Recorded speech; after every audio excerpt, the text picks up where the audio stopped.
yie na mondo agone Nyasaye kamano maduong' ni koro jo Kenya nigi electoral commission ma nochamo tarik 11 ma koro sani giikore ne tich.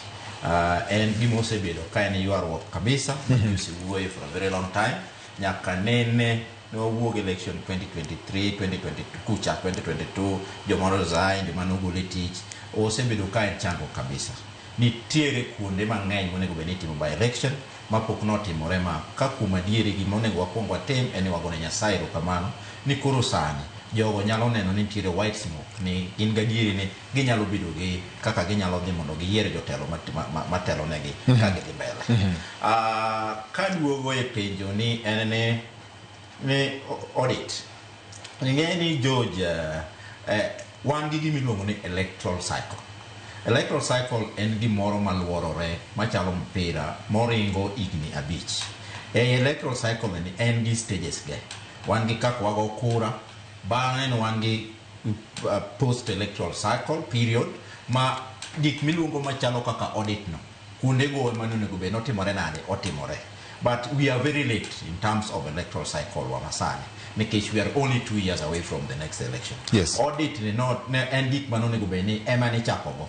Kar audit no audit miwacho ni wang'iyo no en ema onyuolo gimiluongo ni electoral reforms. En ema koro ofuono kuonde ma koteno nikech ing'e ni bang' election ka bang' election nitiere gimiluongo ni post electoral report evaluation report ma igole gi IBC time Office of Registrar to Political Parties team observers bende mawuok kata mana international machalo kaka EU gini bende time.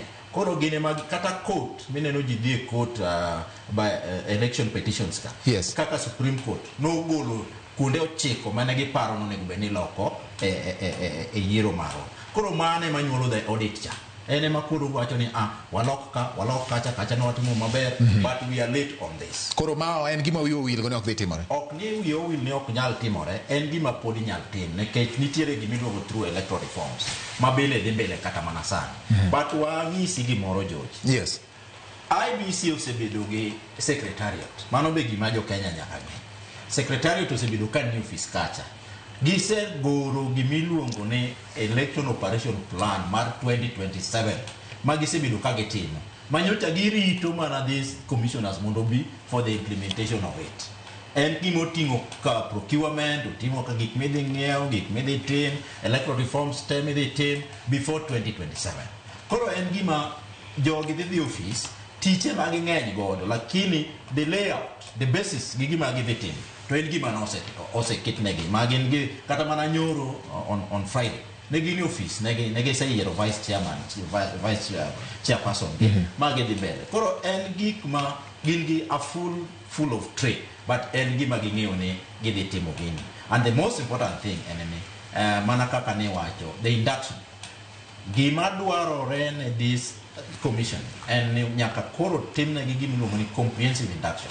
Mano e gima nokotimore ne Chebukati team. Mano omiyo baro corporate governance ka no wuok e kindegi mondo riwgi iluongo ni you bring them on board magi gel gi the secretariat gel within themselves ka move forward mondo jo Kenya one ni ginyalo ni mar gima chando gi kabisa